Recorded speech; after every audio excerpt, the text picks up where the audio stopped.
Hey, what's up guys? Welcome back to my channel. For today's video, I will be answering your questions to the last video I made, which was you asking me several questions you had. So we didn't have a lot of questions, but the questions that you guys asked me, I did want to take the time to answer them for you guys today. Thank you so much if you asked one of the questions. And for our first question, I have my laptop here, so I'm just going to read them and answer them for you guys.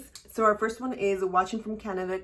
Hello there, Canadians. It says, I am a hobby caster who loves your content and learns so much from it. Thank you so much. What is the largest cast you have applied, and was the patient in the OR or in the training room? So the largest cast I have applied was in the operating room, and the patient was under anesthesia. So I feel like these are the easiest casts to apply because they are under anesthesia, like I said, and they aren't able to kick you or fight you when you're applying the cast. But the cast for me is a little bit challenging because I feel like personally I need to practice more on this cast. And this is the hip spica cast that starts a little bit above your belly button, kind of by your ribs, and then it goes all the way down depending on what type of surgery. It ends above your ankle or just below your knee. So this is a hip spica cast, and I'll insert a picture in here so you guys can imagine yourselves this cast on a patient. But the good thing is the patient is under anesthesia. The bad thing is that if you don't know how to get around with your roll, then I feel like you're just going to be rolling and making the cast very thick. So for me, I still need to practice this cast, but this is the biggest cast that I have done on a patient. Our next question is, I'm watching from the Netherlands. It's so nice to see you guys watching from other places. I would love to see tutorials on how to apply the cast that you show us. Keep it up. I do plan on doing a lot of tutorials for you guys. I'm trying to find where in my home I can do those tutorials for you, since I don't have a lot of room in my house. So I want to find a perfect place to do those tutorials for you. My other thing is that I don't have a patient to bring to my house. So my patient will be my son, which is great because he'll just stay still and he won't fight me. But I'm just trying to find the right place, the right time. I'm also trying to find a cast saw that I can use at home so I can be doing those tutorials for you guys. So just hold tight, guys. I do have a lot of things planned for my channel. I just feel like I need to take it easy and slowly because I don't want to get burnt out as well. But thank you so much for being so patient with me. I appreciate you guys. Just remember that. My next person here says, I'm watching from Vancouver Island. It is winter here. It is so cold here in Washington. Sometimes it's sunny, sometimes it's icy, sometimes it's pouring rain. I feel like I'm with you right there. It's winter here too. And it says, I'm just wondering if you'll get busier at work or do more injuries casts happen in the summer.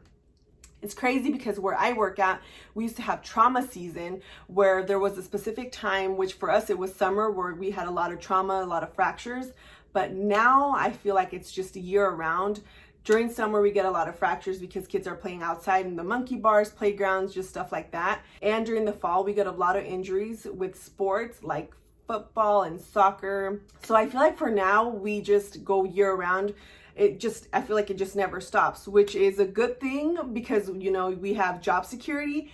But the bad thing is that we feel like we get no break in between the year. So just to answer your questions, we don't get a break in between the whole year. I feel like we get fractures all year around, whether it's a knee injury, an elbow fracture, an arm fracture. We just get injuries all year around, and I feel like we get no break. Damn! Moving on to our next question. Someone here commented watching from Niagara Falls.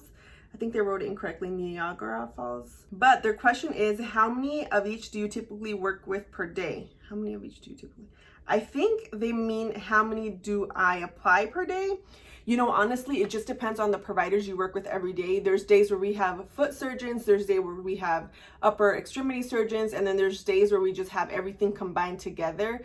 So as an orthopedic tech, you also apply braces, you apply splints, you remove casts. So this is just cast applications. I would think I would typically do 10 to 11 on a busy day. But if you are planning for this to be your career, do not be scared, because once you get the hang of it, you just roll and you just go from one patient to another. So now our next question here is, are all fingers always completely covered like that green cast you showed, or is it only in specific situations? What I showed in my previous video was a mitten cast, and these type of casts are applied on kids that had finger amputations or finger injury. And we usually apply these casts just so we can protect the finger or the injury. That way the patient doesn't slam it or hit it against anything else. But yes, definitely it's only in specific situations. For me, I specifically feel like if you are going to apply a mitten cast, it is because you had a finger injury or something with your hand.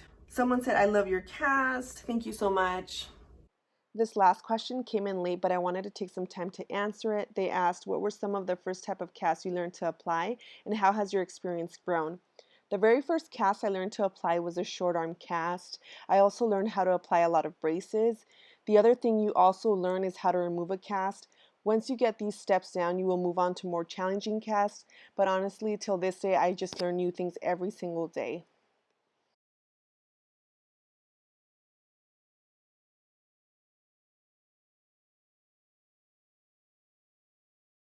Alright guys, so that is all the questions you guys asked. Make sure if you haven't yet to subscribe to my channel so you don't miss any more of my videos. I appreciate you guys all so much, and we'll see you in my next video.